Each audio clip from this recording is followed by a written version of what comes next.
En el momento en que Adán y Eva, junto con sus hijos y toda la caravana del primer jardín, deben iniciar un largo camino a lo cual sería el segundo jardín, en la ubicación donde está la actual Göbekli Tepe, ocurrió un hecho sin precedentes y repentino.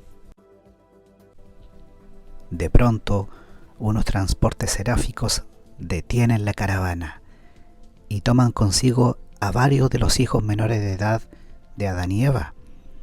Estos niños son llevados a Edentia como pupilos. Todo este asunto tendría repercusiones para nosotros y es interesante que en algún momento en nuestro futuro podamos revivir el encuentro con esos niños que partieron alguna vez. Bueno, en primer lugar, leamos esta cita que tiene que ver con el trabajo de los Adanes y Evas en un mundo normal. Esta cita se refiere a las edades de luz y vida. ¿Y qué ocurre en un planeta normal en donde incluso un príncipe planetario colabora con los hijos materiales? Se nos dice un poco cuál es el objetivo de todo esto. Dice, para las apariencias exteriores y visibles, los gobernantes reales o directores de dicho mundo establecido en luz y vida son los hijos e hijas materiales, el Adán y Eva planetarios. Los jefes reales y literales del régimen planetario son por lo tanto el hijo e hija materiales. Es el conocimiento de este sistema lo que ha prestado prestigio a la idea de tener reyes y reinas en todos los reinos del universo. Los reyes y las reinas constituyen un gran triunfo bajo estas circunstancias ideales en las que un mundo puede mandar a tales personalidades elevadas que actúen en nombre de gobernantes aún más elevados pero invisibles. Esta cita nos enseña de que el eslabón, por decirlo así, entre estas criaturas espirituales invisibles, por ejemplo el gobernador o el príncipe planetario que es invisible, ese eslabón es puesto en el camino a través de los hijos e hijas materiales, los Adanes y Evas y su prole. Ellos son visibles a los pueblos humanos.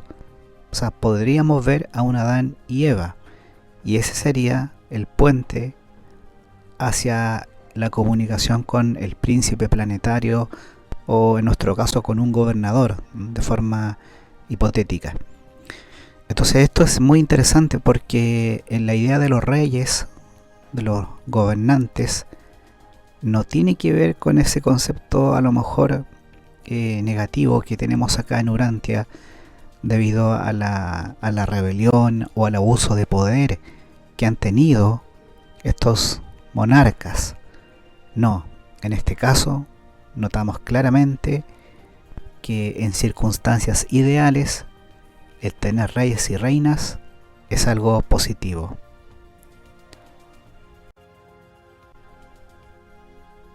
Y ha formado parte, en el caso de la humanidad, aún de forma incluso distorsionada debido a la rebelión, ha formado parte del colectivo de esa imagen arquetípica de el rey y la reina hasta el día de hoy. Así que muy interesante esa cita. Ahora bien, eso no quiere decir de que los reyes y reinas actuales tengan un linaje 100% que los conecte con línea directa a los adanitas. No, no es así. Pero culturalmente sí ocurre esa especie de relación. Puede que los gobernantes actuales tengan cierto porcentaje, pero en general son más mestizos que cualquiera de nosotros. Así que no es tanto por un tema racial, sino por un tema de cultura o de creencia por parte de ellos, de que provienen de linajes superiores.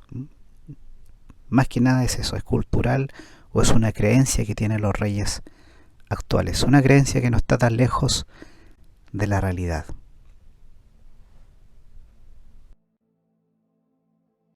Y esta es la cita a la cual hay que prestar mucha atención. Esta cita está en el contexto de un planeta en la edad de luz y vida, pero tiene una información que puede ser también entendida o leída desde varios ángulos. Primero leámosla. Dice: cuando vuestro mundo alcance esta era, indudablemente Maquiventa Melquisedec, ahora príncipe planetario vicegerente de Urantia, ocupará el asiento del soberano planetario. Luego vamos a aclarar ese término, soberano planetario, que no es lo mismo que príncipe planetario. Y hace mucho tiempo que en Jerusalén se supone que será acompañado por un hijo e hija de Adán y Eva de Urantia, presentemente en Edentia como pupilo de los altísimos de Nor-Ladiadec. Estos hijos de Adán tal vez puedan servir en Urantia, en asociación con el soberano Melquisedec, puesto que se les privó del poder procreador hace casi 37.000 años atrás, al tiempo en que renunciaron a sus cuerpos materiales en Urantia en preparación para el tránsito a Edentia. Esta cita es muy reveladora, es muy interesante. Primero está hablando de una supuesta era de luz, en donde Maquiventa Melquisedec, que ahora es príncipe planetario vicegerente, ocupará el asiento de soberano planetario. Soberano planetario es una especie de título que es otorgado a los príncipes planetarios cuando ya llegan a la edad de luz y vida. Sin embargo, como leímos y analizamos en un video anterior, es probable que Melquisedec ocupe el título de príncipe planetario en funciones ahora. Por lo tanto, este párrafo está hablando de una edad de luz y vida en la que Melquisedec estaría como soberano planetario, o sea, con un nivel de autoridad aún mayor que la del príncipe planetario. Eso hace que sea acompañado, o ya venga acompañado también, por un hijo o hija de Adán. Interesante. Se podría interpretar de que llegaría acompañado o serviría acompañado, pero como vamos a ver más adelante, puede que ya esté acompañado al asumir ese título de soberano planetario por un hijo e hija de Adán, y ese acompañamiento venga de épocas pasadas incluso. Y aquí se dice algo muy importante y misterioso. Dice: estos hijos de Adán, que son los que fueron raptados, por decirlo así, si usamos un lenguaje un poco directo, cuando fueron ahí en las caravanas edénicas interceptadas por los transportes seráficos, que es lo que hablamos antes. Se dice que estos hijos de Adán tal vez puedan servir en Urantia en asociación con este ya soberano planetario Melquisedec, ¿cierto? Puesto que se les privó del poder procreador. Eso quiere decir de que los hijos e hijas de Adán podrían retornar, podrían regresar a nuestro planeta en una misión especial. Probablemente no una misión reproductiva, porque dice que se les privó del poder procreador, pero sí en una misión de gobernantes planetarios o de reyes o reinas de enlace, para servir de contacto con este soberano o con el gobernador o con quien puede estar ahí en la parte invisible también dirigiendo los asuntos planetarios. Es una cita muy importante, muy interesante, que está, sí, aparentemente orientada a las edades de luz y vida, pero no nos priva de hacer otros análisis que vamos a intentar estudiar ahora.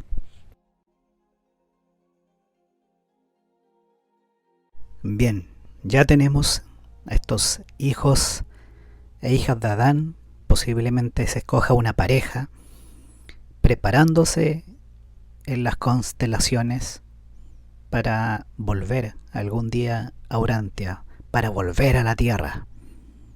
Así que deben estar más grandes, más crecidos, y deben estar listos o instruyéndose para esa misión en la que algún día regresarán a nuestro mundo. Ahora bien, ¿será en alguna edad de luz y vida? La cita anterior pudiera dar a entender eso. No obstante, Analicemos otra cita que está en el documento relativo a Melquisedec.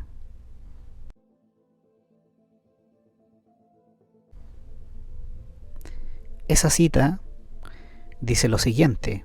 Es un documento que habla de Melquisedec y es el documento que analizamos en un video anterior, que da la posibilidad de que Melquisedec sea el príncipe planetario. Incluso especulamos con que este 2030 podría haber una especie de toma de poder de Melquisedec como príncipe planetario.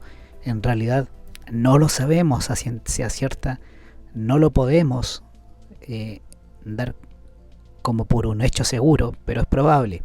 Lo que sí está claro es que el 2030 sí habrá un cambio de gobernador planetario, pero como explicamos esa vez, los gobernadores planetarios no son lo mismo que los príncipes planetarios.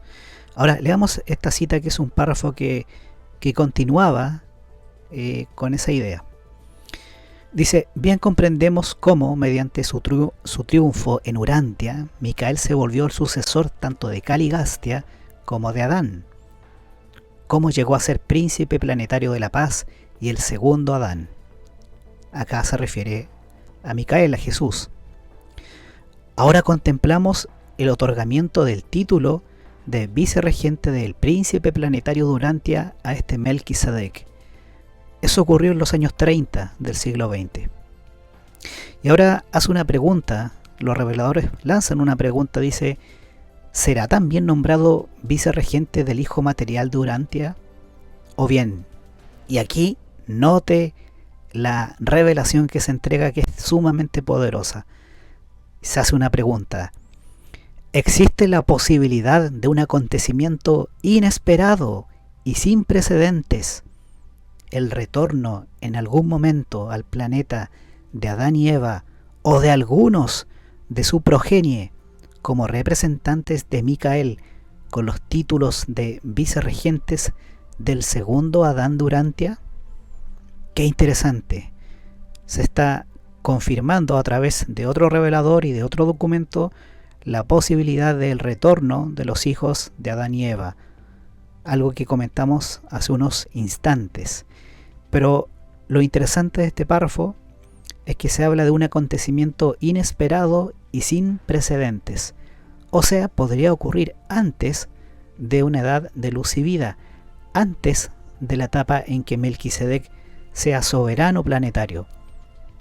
Podría ser entonces en la etapa en que Melquisedec es príncipe planetario, lo cual nos lleva a una etapa, a una era más cercana a la nuestra. Qué interesante y qué revelador es este párrafo que hemos leído.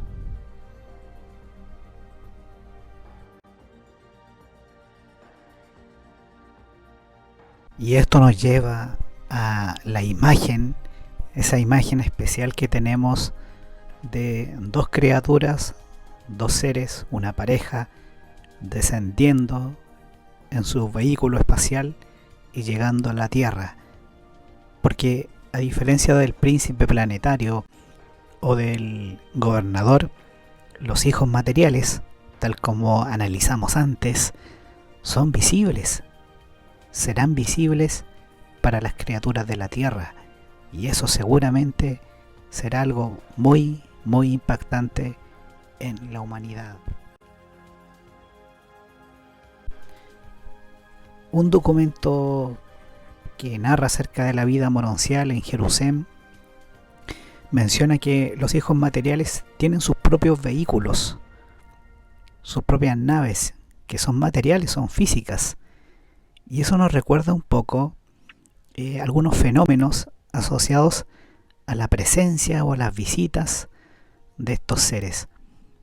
¿Habrán venido a la Tierra en el pasado estos alumnos, estos pupilos de Dentia, a echar un vistazo a su futura asignación, donde en nuestro futuro regresarán, pero esta vez como maestros, como una especie de reyes?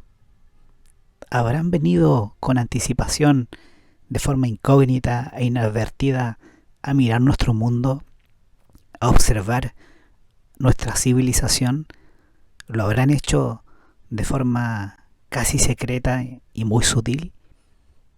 Bueno, esto me trae a la mente un video, un reportaje que se analizó de la BBC, que es una experiencia del año 50, 56, 55, muy cercana a la época de los documentos Durantia, donde la testigo describe en palabras muy similares a lo que estamos hablando, que estas criaturas tenían el aspecto como de reyes.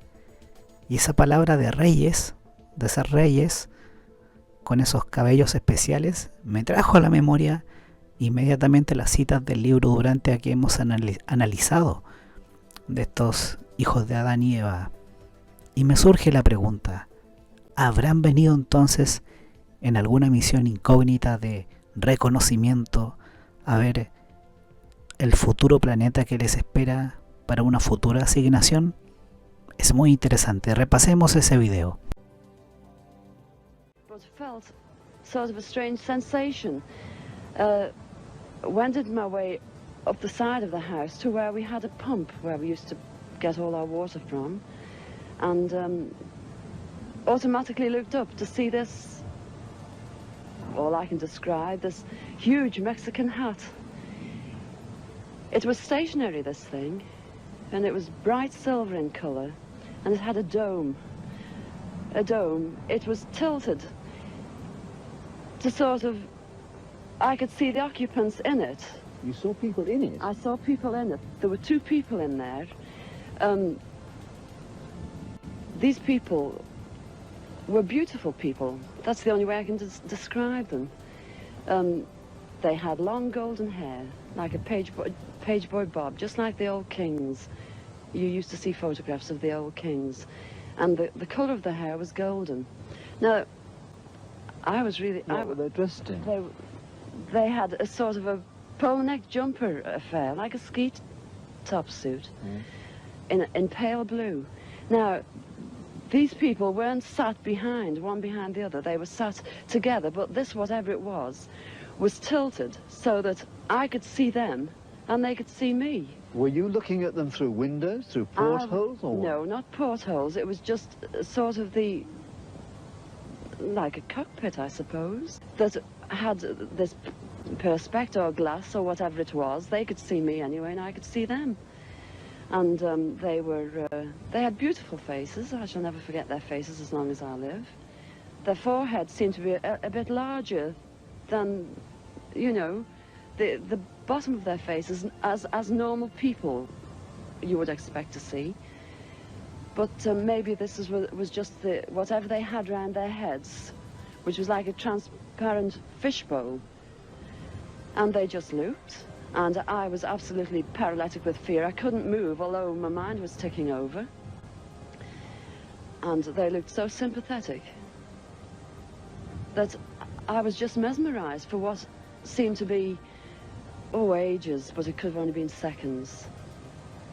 And I turned to sort of look down at the boys, was unaware that they were with me because I was so absorbed.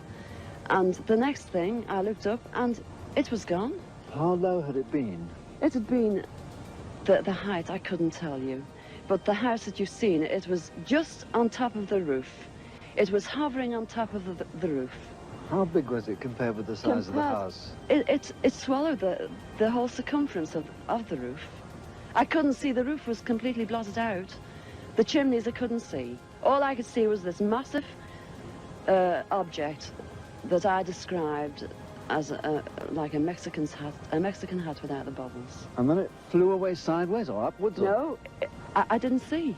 I just looked up and it had gone. But I assume it went straight up, because for a short while after in the sky I looked around and I said to my two boys, "Where can you see anything? Can you see anything?" And there it is, Mum, and they pointed up, and I watched it. It was just like a little cotton reel in the sky, and it circled us 3 times. It went round 3 times, and then it just shut off, and that was it. When I started to analyse myself afterwards, I feared that I might have had an hallucination, but then I knew I hadn't had, because my sons were so sure about what they'd seen. Ciertamente es muy interesante lo que hemos analizado en el video, recordando esa experiencia de los años 50. Y algo importante, el libro de Urantia, tal como leímos, declara que estos hijos de Adán y Eva perdieron sus poderes reproductivos. Por lo tanto, entendemos de que no vendrían en una misión de elevadores biológicos. No vendrían de esa forma. De hecho, otra parte de los documentos dice que si se hiciera alguna mezcla actual con adanes planetarios o adanitas, con nuestra genética ya mezclada y mestizada, sería algo sumamente perjudicial, desastroso. No se dan las razones técnicas, pero los reveladores a entender muestran de que sería muy complejo y perjudicial. Ahora, eso supone o nos hace suponer de que podrían venir no necesariamente en transportes seráficos, sino en sus propios vehículos, desde las constelaciones, tal como hemos considerado antes. Y ahí es donde recuerdo esa entrevista y esa posibilidad. ¿Tendrán que ver entonces la serie de relatos de encuentros con humanoides bien similares a la descripción del libro de Urantia sobre Adán y Eva envueltos en luz, de aspecto nórdico? ¿Tendrá que ver eso con algunas visitas de inspección, visitas de campo que preparan el terreno para el futuro? Es muy interesante pensar en esa posibilidad. Aunque también puede ser que sean seres de planetas que recibieron más plasma genético, más ADN de los Adanes, que también son sembrados en otros mundos. Y eso explicaría el aspecto también que tienen muchos de los visitantes llamados nórdicos, o pleiadianos, humitas. Seguramente usted ha escuchado esos nombres por ahí en el campo de la ufología, el cual también evidentemente tiene su grado de distorsión de acuerdo al relato de los testigos. Esta posible pareja de hijos de Adán y Eva vendrían entonces como maestros, como guías e instructores, y no necesariamente el 2030.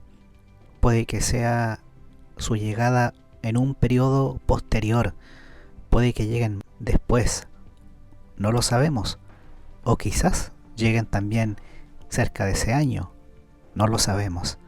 Lo que sí está claro que serían una especie de dirigentes, de guías. Tendríamos una nueva administración mundial, ayudarían a la humanidad a llegar a una era más avanzada, y por ahí iría su trabajo.